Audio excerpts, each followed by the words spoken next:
लखनऊ में मुहर्रम के जुलूस में गंगा जमुनी तहजीब की झलक देखने को मिली। यौम आशूरा के मौके पर पुराने लखनऊ में जुलूस निकाला गया। इस जुलूस में हिंदू और मुस्लिम दोनों समुदाय के लोग शामिल हुए। स्वामी सारंग भगवा कपड़े पहनकर और माथे पर तिलक लगाकर या अली और या हुसैन के नारे लगाते हुए गम में डूबे नजर आए।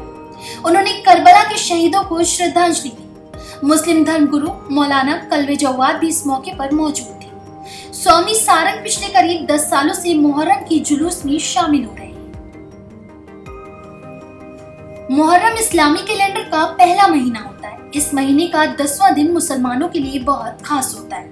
इसे आशूरा के रूप में मनाया जाता है। इस दिन इमाम हुसैन और उनके साथियों की शहादत को याद किया जाता है।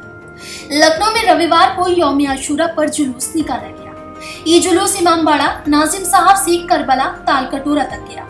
जुलूस में लखनऊ की कई अंजुमनों ने भाग लिया। उन्होंने नौहा ख्वानी और सीना जनी करके करबला के शहीदों को श्रद्धांजलि दी।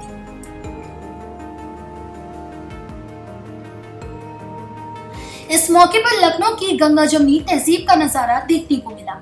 स्वामी सारंग मुस्लिम धर्मगुरु मौलाना कल्बे जव्वाद के साथ दिखाई दिए।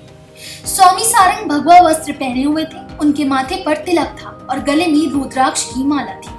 उन्होंने भी खूनी मातम मनाकर अपना दुख व्यक्त किया।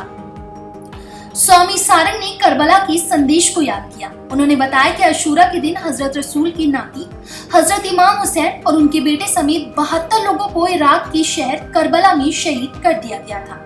तभी से दुनिया भर के मुसलमान और दूसरे समुदाय के लोग इस महीने में करबला में शहीद हुए लोगों की याद में ताजियादारी, लंगर और जुलूस निकालते हैं। स्वामी सारंग ने कहा कि करबला एक विश्वव्यापी संदेश है। इसका संदेश इमाम हुसैन ने अपनी शहादत से दिया है, जिसको पूरी दुनिया शांति के रूप में पसंद करती है। स्वामी सारंग ने गम में अपनी पीठ पर कमा और जंजीर चलाई। ये मातम के समय उपयोग होने वाले चीन से बंधे चाकू थे।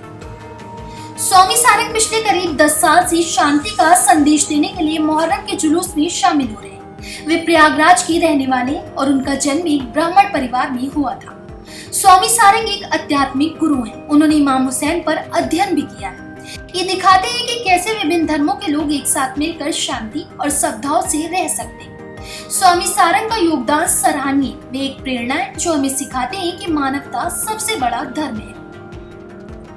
लखनऊ में यौम आशूरा को पूरी श्रद्धा और गमगीन माहौल में मनाया गया। मुस्लिम धर्मगुरु मौलाना कल्बे जव्वाद ने कहा कि इमाम हुसैन ने 1350 साल पहले हिंदुस्तान में बसने की इच्छा जताई थी, लेकिन वे करबला में शहीद हो गए। उनकी इस इच्छा को हिंदुस्तान के रहने वाले हर धर्म के लोग आज भी मातम और मजलिस के जरिए पूरा करने की कोशिश करते हैं। लखनऊ में मुहर्रम का जुलूस हर साल निकलता है। इसमें बड़ी संख्या में लोग शामिल होते हैं। आशूरा का दिन इमाम हुसैन की शहादत की याद दिलाता है। ये दिन हमें अन्याय के खिलाफ लड़ने और शांति बनाए रखने की प्रेरणा देता है। स्वामी सारंग जैसे लोगों का मुहर्रम के जुलूस में शामिल होना इस बात का सबूत है कि इमाम हुसैन का संदेश आज भी प्रासंगिक है। फिलहाल इस खबर में बस इतना ही।